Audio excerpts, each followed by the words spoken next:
Okay, so I am going to be jumping into a special preview league here, featuring Rivals of Ixalan. So let's see what we open with our sealed. And this is my first time. This is going to be my first time getting a chance to play with Rivals as well. So obviously, card evaluations are,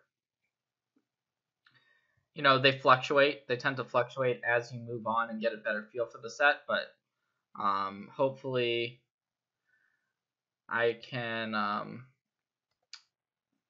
build this sealed reasonably well. So, all right, cracked open the sealed here, and I'm gonna start by sorting. Well, should we check out our rares, see what we opened? Kind of like doing that. Just maybe there's a bomb.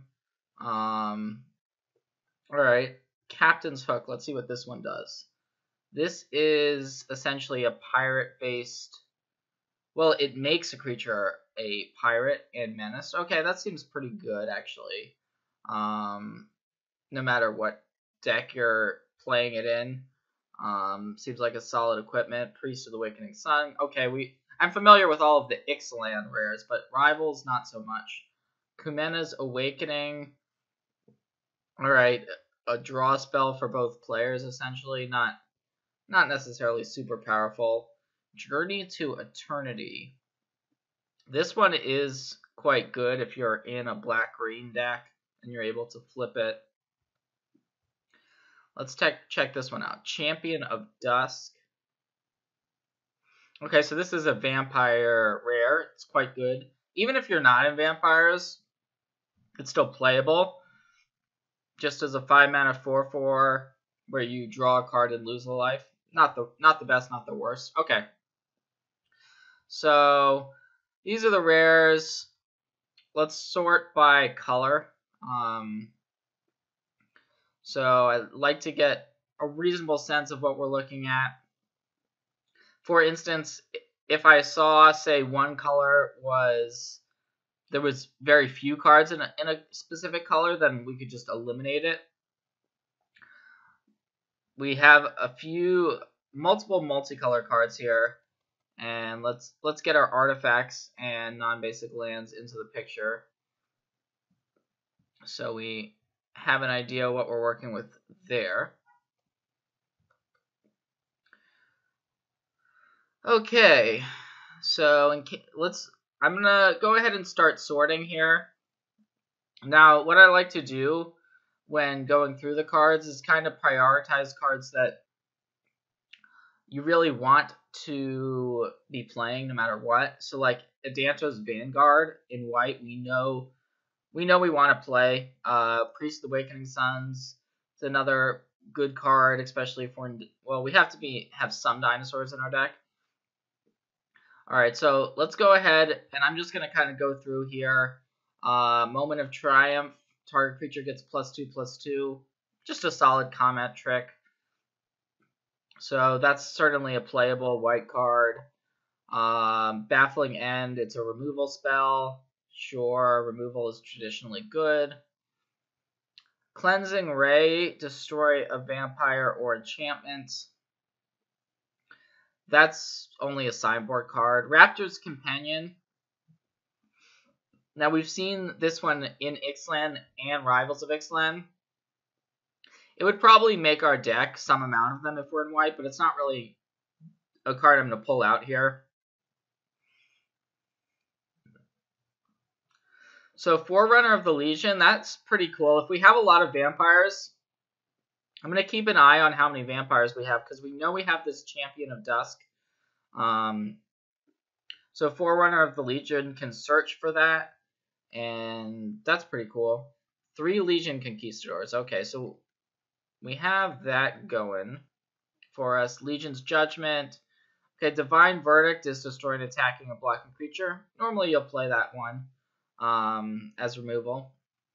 Imperial Ceratops. This seems kind of underwhelming. 5-mana 3/5 dinosaur. when it's dealt damage, you gain 2. I think it's fine. You know, it's playable. Suncrested Pterodon is also similarly okay. Shining Aerosaur. So the white seems fine.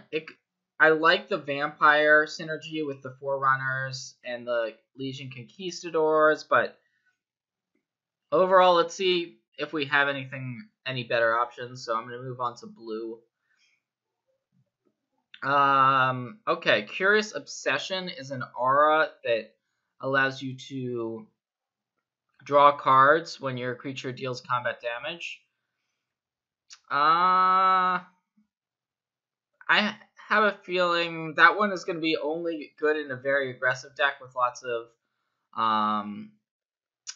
creatures with evasion.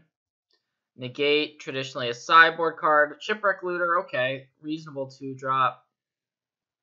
Here's a good one. So this card is a 5-mana 3/2 flying hexproof. So yeah, that's got all the stats you would want, and it's a common. I have a feeling this will end up being a pretty important card in the new limited format. Kumena's Awakening, I'm just going to kind of ignore that one for right now. Okay, Riverwise Augur is like a card draw effect. Well, you're essentially drawing 1 card, but well, you're drawing 3, but you're only netting 1 card total because you're drawing 3 and putting 2 back on top of your library.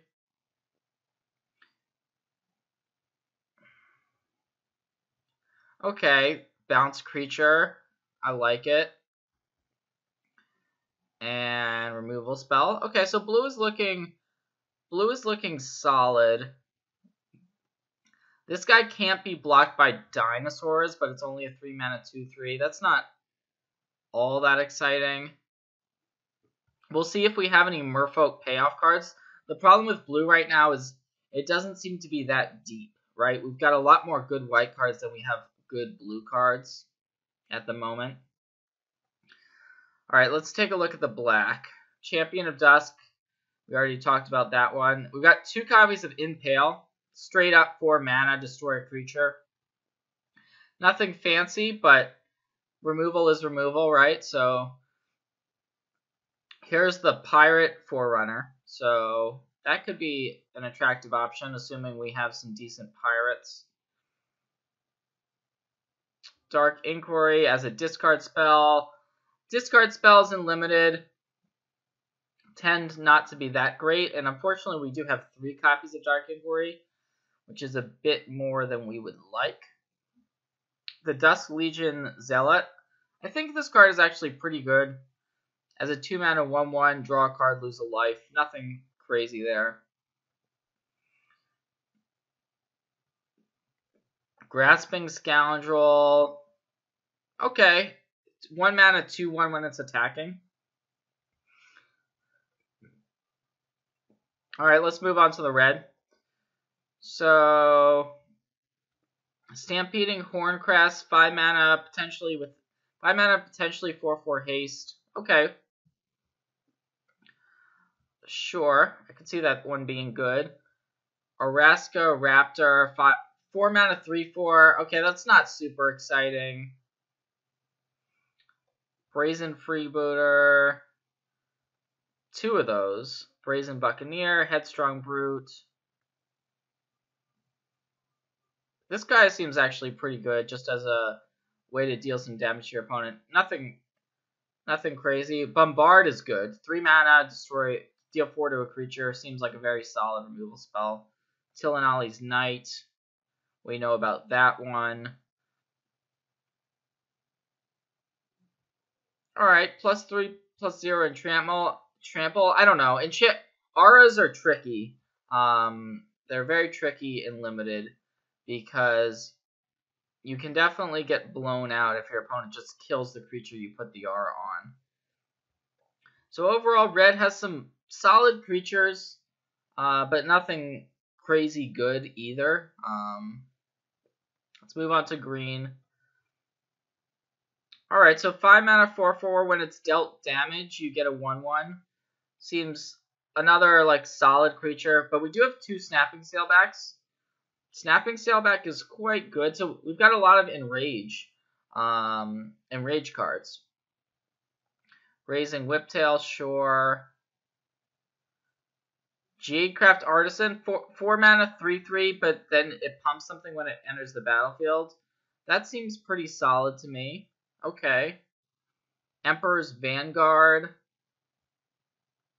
4 mana, 3/4 that can explore. And then we have the actual Explorer creature in the Tishana's Wayfinder. The Jungle Board Pioneer puts a Merfolk into play when it enters the battlefield.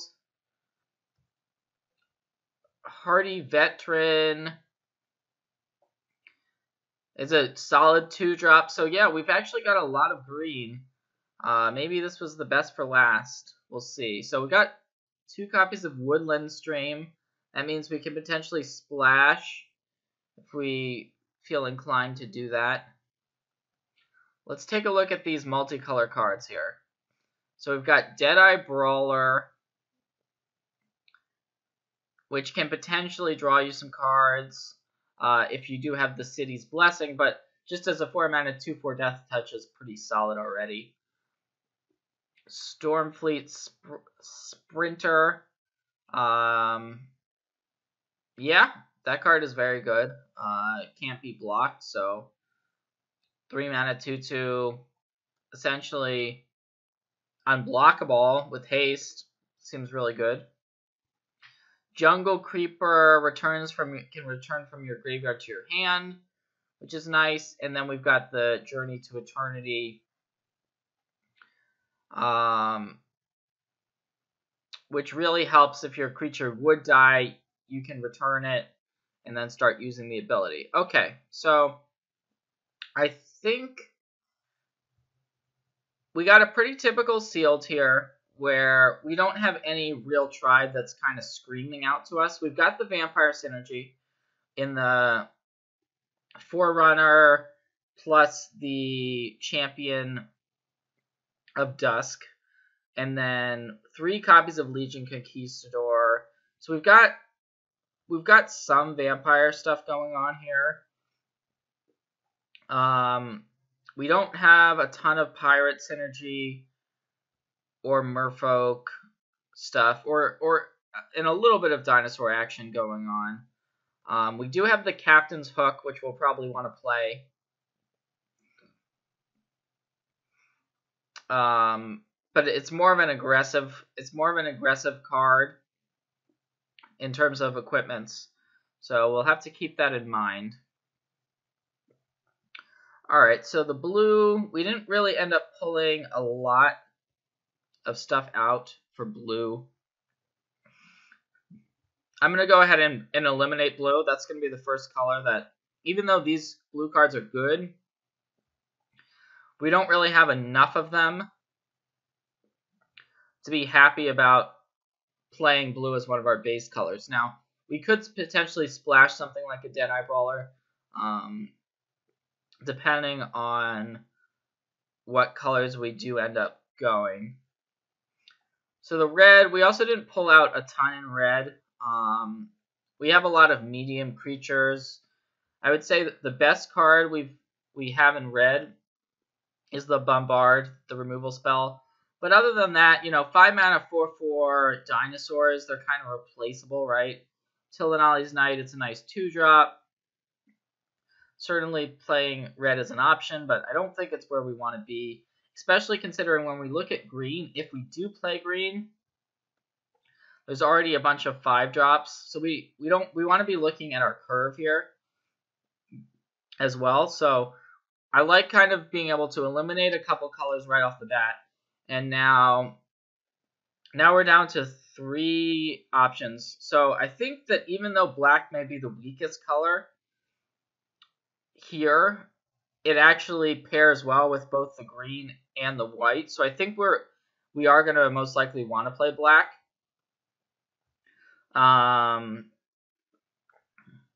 Although we do have to think about if there's going to be quite enough. Like, we have the 2 copies of Impale. I think the Dusk Legion Zealots will be solid even if we're not in vampires.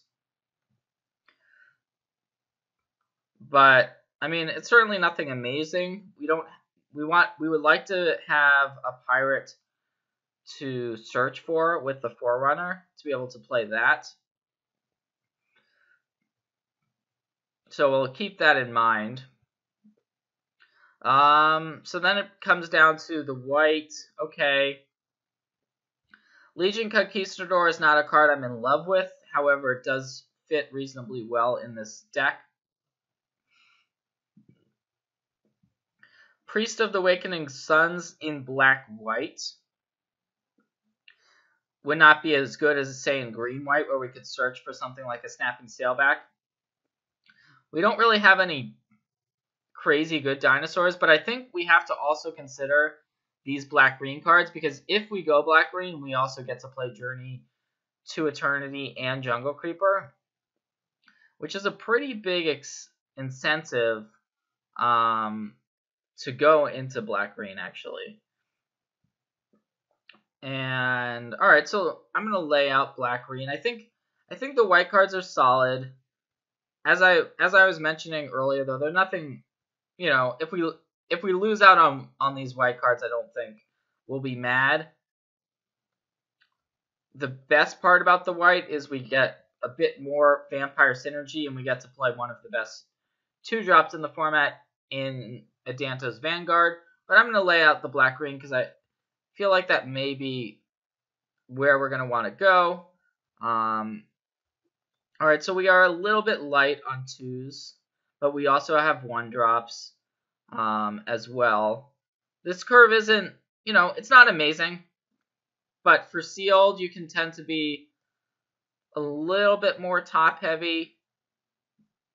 We can check back, so does the white offer us more 2-drops if we look at white? Because you do want to be thinking about, okay, we want to be having a good curve. Unfortunately, the only 2-drop in white is Adanto's Vanguard.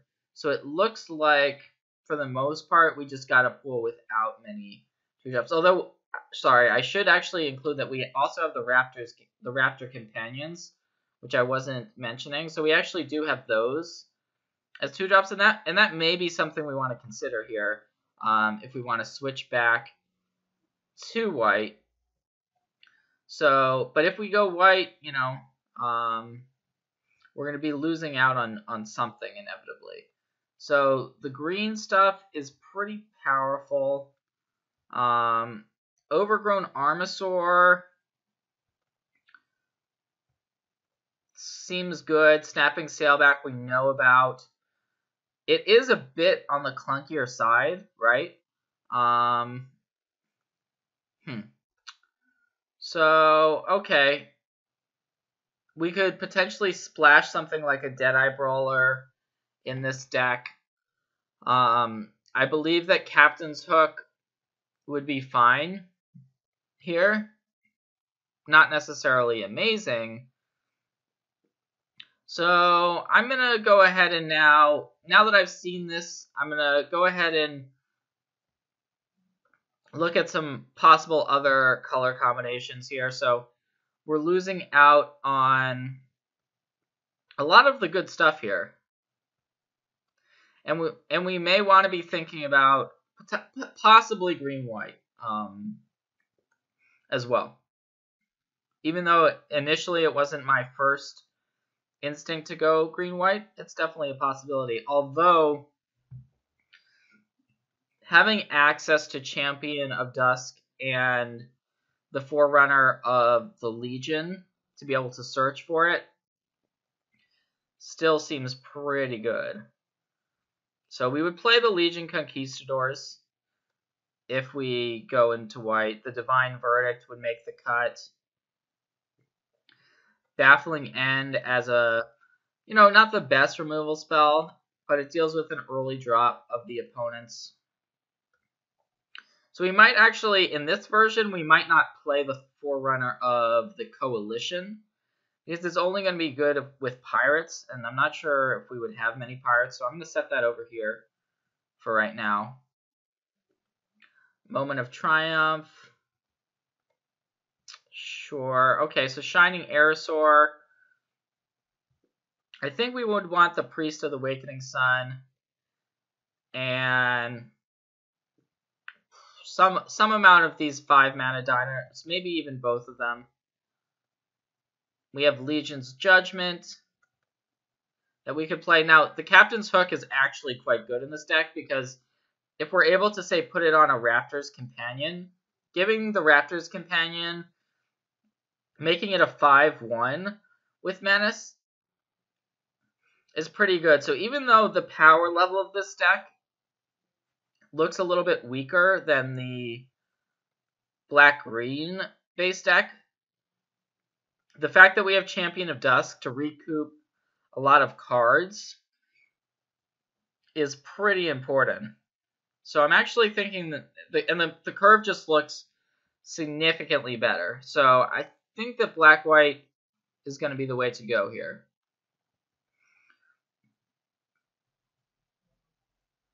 Okay, so now it's down to the last couple cards. We probably want to be playing 17 lands. So I'm kind of, alright, these are all cards that, yeah, I think these are all cards that we want in the deck. Counting the amount of vampires we have, looks like 4, 5, 6, 7, 8. Okay, so we'd like it to be more, right? But we have these Legion Conquistadors, so if we draw 1, we have access to 3, and that's going to be really good with the Champion of Dusk, which is our best card, I think, just because it allows us to have a pretty solid late game, just being able to draw a bunch of cards and having access to that card advantage. So we want one more card here. I think it's between the Legion's Judgment and the 3rd Raptor Companion. And so we have the Baffling End, but we have 5 2-drops here. Grasping Scoundrel. I'm wondering if it's better than a Raptor Companion. I think it is. So I think I'm going to add the Legion's Judgment as another removal spell. We already have 16 creatures, which seems like enough. And, okay, so let's add some lands. And, okay, so this Magic Online is suggesting 10-7. I for sure don't like going 10-7 here because we need to, first of all, we have 2 copies of Impale, which are double black, so I'm going to go 9-8. And even then, I wish we could have more black sources. So, alright, is there anything that we're missing? Do I think that splashing something is worth it in this pool? I really don't.